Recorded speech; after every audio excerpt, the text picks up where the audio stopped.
McCarthyism. You've probably heard that word thrown around, right? It's basically shorthand for a political witch hunt. But what was it really? I mean, how did one single senator manage to get a whole nation in his grip?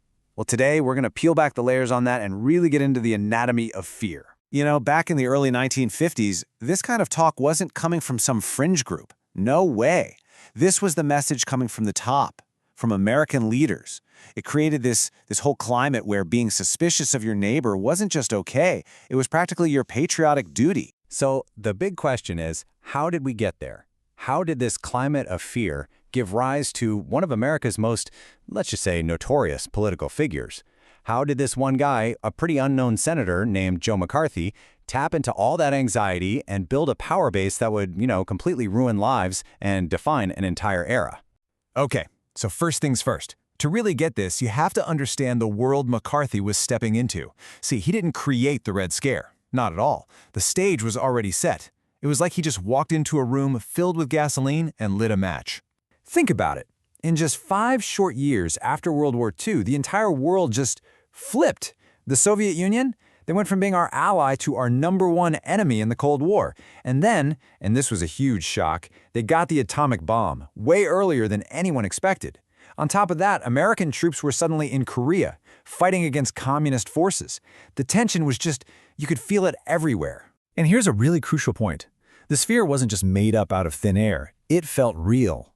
I mean, when a high-level guy in the State Department, Alger Hiss, and a top atomic scientist, Klaus Fuchs, were actually exposed as spies, wow, that sent a total shockwave through the country. It was like, oh my gosh, the enemy isn't just out there, they're already here, inside. So, right into this perfect storm walks Senator Joe McCarthy.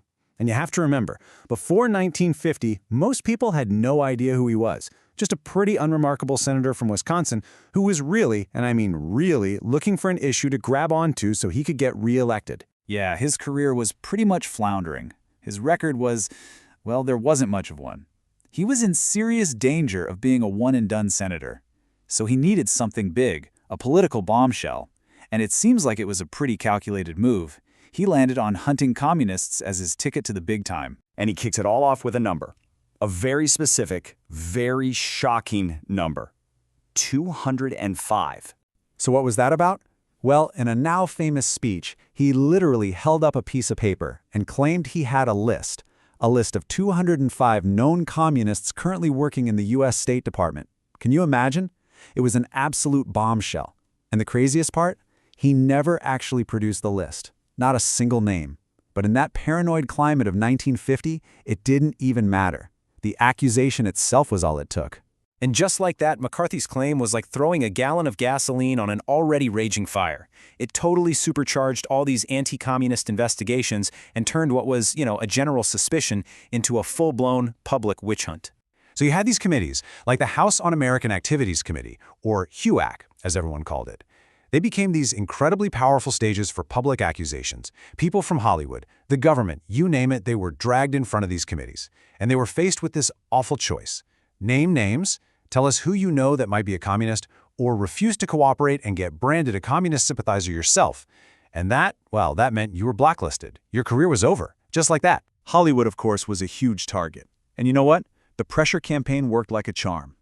You had a few brave people, like the group known as the Hollywood 10, who stood up to the committee, cited their First Amendment rights, and they were thrown in jail for it. But the studio heads? Oh, they were terrified of boycotts and bad press. So they basically did the committee's dirty work for them. They created their own blacklists, refusing to hire anyone even suspected of communist ties.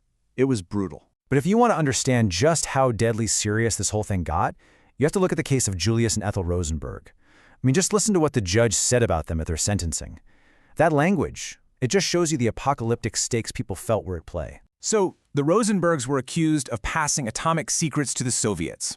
They were convicted, and in 1953, they were executed. That was the ultimate consequence, right? The most terrifying outcome of a nation completely convinced it was in a secret war for its own survival. For about 4 years, McCarthy seemed absolutely unstoppable. He was this untouchable force. But then he overreached. His downfall really began when he decided to pick a fight with an institution just as powerful and, frankly, way more respected than he was, the United States Army. And this, right here, was the turning point. In 1954, the Army McCarthy hearings were televised. For the first time, this wasn't just something people were reading about. For 36 days, millions of Americans sat in their living rooms and saw McCarthy's tactics up close. They didn't just hear a quote on the radio, they watched him in action. And what they saw? Well, they saw a sneering, relentless bully. And it was ugly. His personal attacks, they were just relentless. I mean, this wasn't some noble crusader fighting for America. This was a crude bully. And thanks to TV, the whole country could finally see the man behind the curtain. And the change in public opinion was fast and it was dramatic. Check out these numbers. Before the hearings, his favorable opinion was at 50%. After, it plummeted to 34%.